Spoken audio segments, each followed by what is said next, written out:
Hello, everyone. We wanted to talk to you today about people pleasing.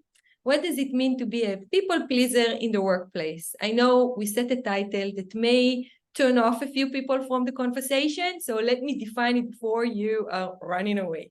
So people pleasing is a title that actually means to a situation where you actually decide to put somebody else in front of your authentic thinking, even the way you behave around that person, how you provide feedback, anything that around in your behavior works does not come authentically, does not come from you. You're not showing to work as you should, as the person that you are, but putting somebody else's or what you think actually somebody else's need over yourself. Let's expand a little bit the definition. It usually show up as looking for approval. So not necessarily you would say what you think, because you would say or act to get somebody else's approval. You are fear of rejection, especially with authority. Avoid conflict. So you want to maintain like a smooth ride at work. You don't want to rock the boat, as you say. So you fear of rejection. And usually everything is based on lack of boundaries, where actually sometimes maybe your job description does not set boundaries. You don't have emotional boundaries, but something within the situation of your work environment does not set boundaries that makes you look for other validation for those boundaries, like approval or what do you think other people need. Lena, do you want to add something else before we will jump into actually you can deal with that? Yeah, of course. So I think all of us at some stage in our lives, we had this people pleasing situation, some on a more regular basis, some less so. And I'll just share my personal example with you. So one of the reasons I kind of started delving, I guess, into spirituality and exploring myself, understanding myself better, because I've started picking up the pattern that I was behaving differently with different people. So, for example, if there was a person in even my friends group or in my professional environment who I really valued, so like Sarit said, I put them above me, I would behave different so that I will get their approval. So they will agree with me and I wouldn't want to push anyone's button. At home with my family, I would avoid conflict at any situation. I would never really speak the truth because I didn't want people to like have a go at me, right?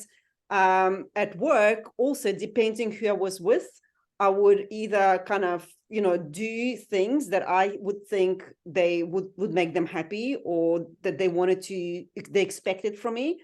But then yet there were people in my life who I didn't really care about their approval, and I could be fully me. I could say what I wanted. I could just, it was just easy. And at one stage, I started realizing what I was doing, and I was wondering why can I not just be my one full authentic self with everybody? But yet no matter how hard I tried, I just couldn't do it. It was like I was just like stuck on this autopilot, repeating the same behavior with the same people. And that's what eventually prompted me really to seek to really go into finding out why opinions of other people were more important to me than opinion of myself. And I believe that for most of us, it goes back into our childhood, right? When you think about even your parents, your teachers, what do parents say? Go tidy up your room and I will give you this sweets, or I will reward you. If you don't behave the way your teachers expect you to, you will get a detention. I went to schools in South Africa, and back then boys, they would actually get, I think it was called jacks, where they get like was it a baseball bat or like something, and they literally get whipped. So, that creates a lot of trauma. So of course you're going to try and avoid conflicts at any situation, because especially people with authority, like your parents, your teachers, you don't want to be punished. You want them to accept you, to praise you. And that's when you start almost, I call it like shape-shifting, adjusting yourself in order to meet their needs. I hope that was explanatory enough. Yes, it was. It's also, I think, listening to your story, and thank you for sharing, is actually also a cultural thing, I guess. Right. But I And mean, I think, you know, a lot of parents, especially like when I'm going back to like 70s, 60s, whatever, you know, we were not raised by conscious parents. And I'm not saying there was something wrong with them, but they were not aware of the almost, I would say, psychological damage, you know, that they were doing. no, that's not what I meant. Of course, I agree with you. Of course, I agree with you. But I think the extent of how we are experiencing it is probably different from the way that we've been brought up. So, as an Israeli, for example, which you cannot share if you're not from Israel, in 18, we're going to the army. Yeah, And I that's even taking remember us. So it even taken you another step over an experience where you just have to get orders. You are not supposed to be yourself. It's like inherited in the way you are spending, at a very still designable age, that you're still shaping who you are. Your personality is not still shaped. And that's a very, let's say, tremendous experience at 18 to carry a gun, to go and save the country, be a soldier. So when you're saying school, I was actually thinking about the army. So, and I know everybody that knows people from Israel, we're always talking about the army. Exactly. And the thing is, what happens is when we experience this circumstance or this event, and when this event is bigger than our level of awareness or consciousness, it will create some sort of a trauma within us. And what I mean by that, let's say you are 2 years old, you're sitting in a pram, you dropped your dummy, your pacifier, whatever, in the mud, you just chucked it, you got fed up with it. And your parents would shout at you, like, why are you throwing the dummy? It's going to be dirty, blah, blah, blah. And you create this kind of association in your brain, like, if I displease my parents, if I misbehave, there will be consequences. Okay, this is just one example, because that experience is bigger than you, and that's to do with everything in life. And if you think how many experiences like that you had over the years, and every experience is like, you can almost imagine, like, creates layer and layer and layer, so you look like a big fat onion. So by the time you get to your working career, and there's a figure of authority, or there's people you're looking up to, when they don't approve of you, when you think they don't approve of you, remember, it's never the actual event or the circumstance, it's what you're thinking about it. It straight away triggers the dummy memory. That's just an example, whatever that memory, and that's what causes you to change your behavior in order to meet the expectation. I hope that makes sense. So let's start talking a little bit, now that I think we set the tone to what we are talking about. Let's deal a little bit on how we can actually start to deal with it and show up differently in those kind of circumstances. So the first thing you have to do is first identify in which area, because we are not people pleasing all the time. Okay, so first, I'm sure you saw our video awareness. So first, let's be aware. Let's identify the places that we are actually people pleasing. The first one that you're going to give attention to are probably the one that are actually more substantial to you to focus on changing. Okay, so once you identify and you put a little bit of focus exactly on the scenario, let's talk about what we can do. So here, actually, you're going to see that Lena and I have two different perspectives. So I will start, Lena. Go for it. So in the workplace, usually, for me, it really helps that I have, like, let's say, cold facts that I'm dealing with. So let's start with the fact that you've been hired for the job. You've been through the interviews, you were selected because of certain qualities, and your opinion should be heard. Because if we hired somebody else, we hired him for his opinion. If you don't agree with him with opinion, the organization you are actually going to work with should benefit the ability to have multiplies ideas or voices heard. And if something does not resonate with yourself, it's like democracy. The more colorful, experience we have within the workplace, the more we can contribute to culture, the more we can change, the more we can influence. And I think from the organization perspective, that's what actually makes organization great. The fact we have multiple color, multiple people that are communicating differently, that have different ideas. And if you are being hired for the job, so believe in yourself and show up to the work as you, because the organization definitely should enjoy the experience of you, of having you coming to work. Lena, let's go.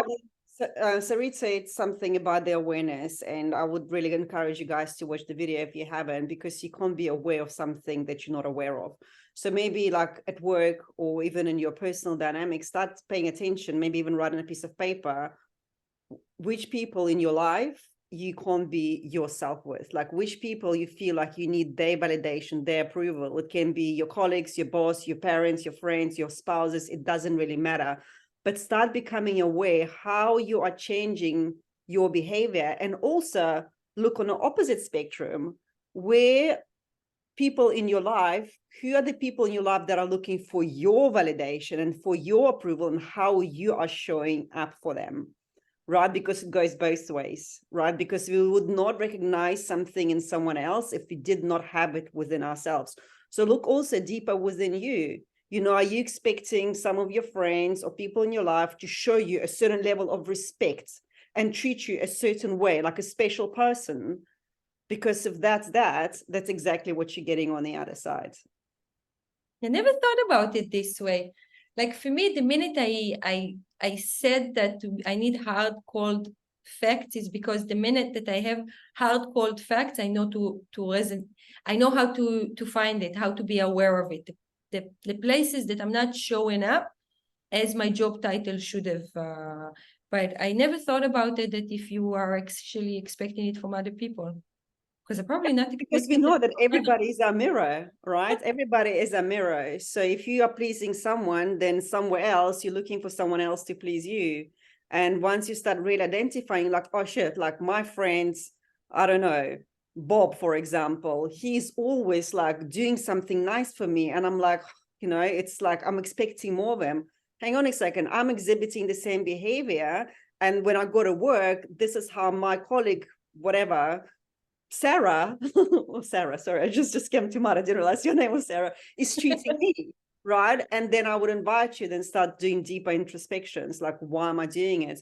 And another thing that's, also maybe something for you to contemplate about is, why is it that opinions of other people are more important to you than your own opinion of yourself? Because if you think about it, you're going to meet thousands of people in your life. And if you try to shapeshift and accommodate yourself to meet everyone's expectations and to please them all, you're going to have no life. That's freaking hard. That's a really, really hard core. It's just easier to realize that you are the one person, and you should just be that one person with everyone you meet. And I know it's easier said than done. It is easier said than done, because even now I still catch myself like, oh, I'm behaving differently with that person. I don't like it. But over the years, I've learned to pick up that behavior very, very quick. And then I will do like self-inquiry. Why am I looking for this person to validate me? Why is this important? And I promise you, many, many times I have to go back into my childhood. And it's usually something in my childhood that I've got to work with and process. So while you were talking, I was actually thinking about that, about the fact that, people pleasing, by the end of the day, we spoke about awareness. The first thing is awareness, is to catch ourselves. And then, yes, you should do an investigation and understand where it's coming from. But, I believe that if you think you know what other people want, I think it's the biggest lie we can tell ourselves. Oh my gosh, yes. I'm so glad you got touching on this. Because the only thing that and even that sometimes we don't really understand what we feel and why we are reacting. So you don't know about yourself because you are not having those conversations. And most likely when I'm telling people that you should do an investigation, they think it's tiring. So why do you think you know what somebody else needs? You're putting such a big barrier, such a big graph, knowing what somebody else's want, need, what kind of day he went through until he met you. And why do you think you know that? The only thing you can be sure of is what do you think, how your day went? What do you feel? What do you want to say? And I think that is the only thing you should actually be accountable for, being yourself. You are aligned to yourself if you think you know what somebody else's want and how you will get his validation. Totally. I love this. So resonate, because we make up those stories in our head all the time, but all of the stories is just like based on our own limitations. We constantly project our, you know, limiting belief, our stories, our whatever it is, right, out into the world. And we think we know. I mean, how many times have you had, oh, my friend is not returning my call. I probably upset her. I said something wrong and she doesn't want to do this and blah, blah, blah. Or somebody's not coming back to me in the email. I made a spelling mistake. Now they think I'm an idiot, right? And we tell ourselves the stories. And in the meantime, it's actually none of it is true. So that's a really, really, I'm so glad you brought up that point. Yeah, definitely. So let's understand a little bit. I would tell you what works for me. As I said, when something like that happened, I actually keep reminding myself that my only commitment is to myself, that the only person that I can be is me. The only investigation I can do is between me and me on how I'm showing up. Usually, I always say that I cannot get anything else from somebody else that I don't give myself.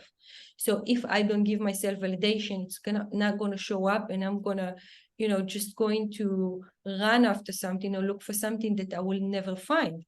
And the minute I understand that, and you know what, the biggest thing that it's doing it for me is that we are not really aware that when we are whatever, there is a famous phrase around the spiritual community that says, wherever your attention go, your energy flow, which means that, you know what, if you don't connect to the word energy, think about time.